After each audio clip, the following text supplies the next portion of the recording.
Games aren't only a form of entertainment, they're a form of escapism, giving us a chance to explore whole new worlds filled with enemies that challenge us, where we get to be the hero or the villain.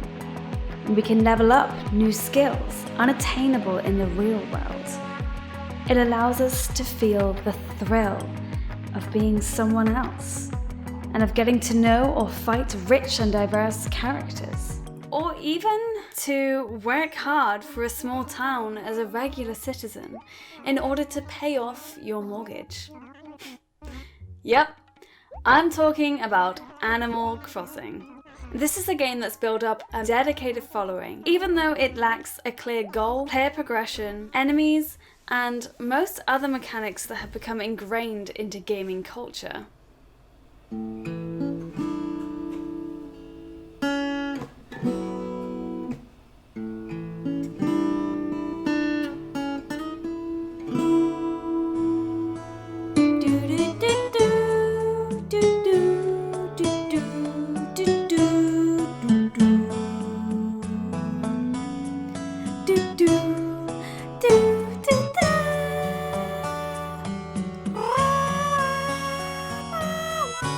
I remember getting a Nintendo DS from none other than Father Christmas himself, and actually the box was wrapped inside of a cereal box, so I undid the wrapping to find a box of cereal given to me as a Christmas present. But actually no, it was a hidden Nintendo DS, and yes, my mother is a comedic genius. During this time, simulation games such as Nintendogs and Harvest Moon became quite popular, and I was in love with the idea of forming relationships with adorable pixels. When I was gifted my Nintendo DS, it did come with Nintendogs, and I very much enjoyed my routine of walking, petting, playing and washing my dogs on a daily basis. However, I found that this mundane routine got very samey and I eventually got bored. Animal Crossing, however, became so much more than its seemingly repetitive gameplay loops and its mundane goals. In fact, I believe that it helped me through some really hard times in my life, which I will talk about later on in this video. So for those of you who are wondering why there's such a hype around Animal Crossing and how such a simplistic game charmed the hearts of many, then hopefully I can shed some light on this today in this video. And if you, like me, are already charmed by Animal Crossing, then hopefully you'll enjoy a nostalgic trip down Animal Crossing's history and my own experiences with the game. So here's a quick explanation about what you can expect when playing an Animal Crossing game. You basically arrive in a town inhabited by anamorphic creatures. You're new in the town, and for some reason you always decide to travel there with empty pockets, no money. I don't know why, but you do. And however, the lovely Mr. Tom Nook will offer you a place to stay. But oh wait, he's not that kind. This puts you in his debt, leaving you to do petty tasks for him and the villagers to earn money and repay your mortgage. Along the way, you get to know the town's inhabitants, watch them come and go, help reshape the town, buy clothes and furniture, collect bugs and fish to be displayed in the museum, and enjoy the seasonal and real-time based events that happen in the quaint, adorable town that is yours. You also get to name that town, so it's your town. Why is a game about paying back debt so much fun? Well, I'm going to be honest here. For some people, it's not fun. This game is something slightly different. It doesn't really have a final conclusion. Doesn't have any epic boss battles. Yeah, none of that here. If you love that, then maybe you won't find this fun. Maybe. But maybe you will, because it offers something different.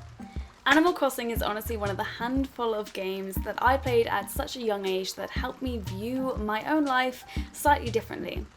It reminded me that there's beauty in even the simplest of things, and you can find happiness in these simple beauties. Once I thought I had learnt the game and its core game loops, I was constantly surprised by little secrets within the game itself, such as such as floating balloons holding why can't I say this line?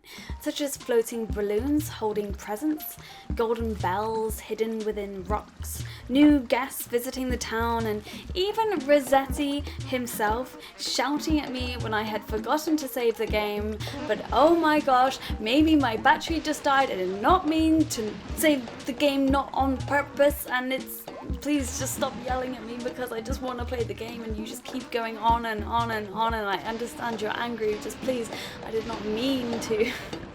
Oh, Rossetti. Oh, Rossetti. I remember excitedly sharing these findings with my friends and them sharing to me what they had found in the town, and that just made me even more excited to go back and play the game. It's pretty cool how we could find these secrets and talk about them outside of the game as well, and this is where I just have to go on a little rant and say games are not what they used to be. The internet spoils all of these secrets now. It's so hard to try not to find out any spoilers or any secrets before playing a game, but if you do and you manage to find it all by yourself, it's the most magical feeling. Please don't let the internet ruin that for you. Okay, I'm sounding super old now, so I'll go back to the script. These small details helped make the world feel alive, as everything felt connected in a way. If I hadn't heard of a game feature from my friends, I would probably have heard it from one of the townsfolk, because rumours were prevalent in that game. They would talk about other townsfolk, but they would also talk about the world that you were all living in, and how they heard rumours about specific people coming to the town or specific things happening in the town, and it kind of felt like myths were being created. By hearing about these mechanics as rumours, it made everything feel a lot more mysterious and made these surprises even more rewarding once you had found them. I remember specifically running to the town's person who had told me about the floating balloon in the sky when I had finally found one and shot it down. I wanted to tell this person that they were correct in the rumor that they'd heard and that I'd actually witnessed it myself. However, I was kind of disappointed when this action was not recognized by that townsperson. Now, ultimately, this might have been pretty disappointing because I didn't get the recognition that I was hoping for, but it shows you how invested I was in the game and how I honestly felt like I knew these animals and they knew me. That's what Animal Crossing is all about. It's about community. It's about getting to know the town and the townspeople so much that they welcome you into that town and you finally end up feeling like you belong there. And I guess this is as close to an end goal as you will get playing a game like Animal Crossing, with side goals like paying off Tom Nook, collecting all there is to collect, extending your house, being side missions along the way. And as I said previously, I understand that this may not be for everyone. If you want a game with a clear ending and a clear player progression, then perhaps this game isn't for you. But I believe that this game has so much more to offer than just entertainment. I personally found that I started to play this game at the perfect time. I've always found change difficult, being a typical tourist, and when I was a child, like most children, my parents decided to split up, leaving me having to adjust with new people being introduced into my life, and others not being around as often. Alongside this, I was also getting used to a newer school environment, and let's admit it, school is not an amazingly stable time. Friends would come and go, there was bullying, there was teachers being annoying. School is just, we can just forget that part of our lives, okay? Yes. So with all of this going on, I would turn to Animal Crossing as my main source of stability, I guess, if I needed it. I knew that KK Slider would be there every Saturday at 8 PM, no matter whose house I was in or what the emotions of the environment I was living in were like. There would always be happy, friendly, smiley townsfolk to greet me whenever I needed them, and there were always my daily tasks to keep on top of, such as pulling out weeds if I wanted my town to stay exactly how I wanted it. Because I was in control of that town when I felt like I had no control in the world around me. Because let's face it, when you're a young teen or a 10, 11-year-old, you don't really have much control in what's going on in your life. So Animal Crossing, you can control the Animal Crossing. It taught me how to deal with my own insecurities of forming connections, because I got to form connections with these pixelated, anamorphic, adorable creatures, including my very favourite, who is a grumpy pig called Rasher. And for some reason, I felt like I resonated with this grumpy ass pig. Talking to these animals allowed them to get closer to you. They would actually share more personal information the more that you spoke to them. And sometimes it would be quite sad information. They would open up to you about personal things and talk to you about them feeling all different types of emotions, not just happiness, also sadness or annoyance or anger. This made the townspeople feel alive, feel like they actually had a personality that I could connect with. And therefore, when the day came that I loaded up my Animal Crossing town and saw that Rasher had left to move to another town, it was quite sad. I'm not gonna lie. Don't laugh at me. It was sad. Call me silly, but it was generally upsetting, because he had even given me a picture of him as a present to put into my house, which is something that the townspeople will do when you've reached peak friendship. So I guess that's kind of a player progression in itself. It took me a while to get used to playing the game again without his cranky nature and awesome personality just kind of clashing in amongst the more peppier people within my town, which also makes the town feel so alive because there's so many different types of personalities, or that's how it felt. But I digress.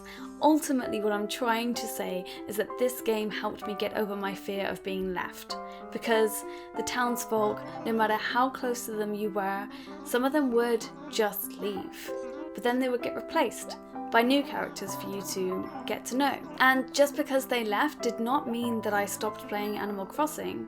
It was just part of the experience of Animal Crossing, just like it's part of the experience of real life.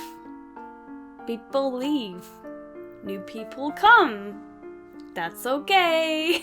Okay, this is getting pretty cheesy now, so I'll carry on. Once New Leaf came out, I didn't have the 3DS either, but I was in a different part of my life. I was a lot older. I was only a couple of years away from thinking about whether I was going to go to university or whether I was going to leave town and start an adventure of my own called my career. And I guess I just didn't need Animal Crossing in the way that I needed it when I was younger. Hence why I say that this game is not for everyone. But for those of you who need it, it's there for you. And I honestly believe that it's changed my view on life in a positive way. But with this in mind, I am so excited for Animal Crossing New Horizons. I actually moved to a small town myself last year. I'm still here right now, so it's kind of like I've been playing my own game of Animal Crossing in the real world, and I can't wait to play this new game with the new friends that I've made here, but also the old friends that I don't get to see very much anymore. I can't wait to whack them with nets and dig little holes outside of their buildings so that they can't move anymore. I wonder if that will still be the case. I think I'll have to trick them into making me their best friend so I can use these things in their towns. And this won't be an Animal Crossing video if I don't even mention the wonderful soundtrack that this game has brought to us. I still listen to this music to this day, and no matter what my mood is, it's so chill, relaxing, and very endearing. And to say thank you for you putting up with me and my rambles, I've put a link in the description to an Animal Crossing Google Chrome plugin. And no, I'm not sponsored, but I just wanted to share this with you. It's a plugin that, when you enable it, plays Animal Crossing music in real time, just like it does in the video game. And yes, it does include KK Slider songs every Saturday 8 PM till 12 PM, so you're very welcome. Oh, also it's free, so you don't have to pay for it, and yeah, it's awesome. I listen to it all the time. It helps me a lot with studying and working, and just when I want to chill out on a day off. So, have you played Animal Crossing before? If not, are you going to play it? Or are you still quite confused about why people enjoy such a simplistic game? And if you have played Animal Crossing before, do you love it just like me? If so, please do tell me why in the comments below. Do you hate it? Maybe? Possibly? I mean, I can't imagine people hating it, but if you do, let me know why. I'd be very intrigued.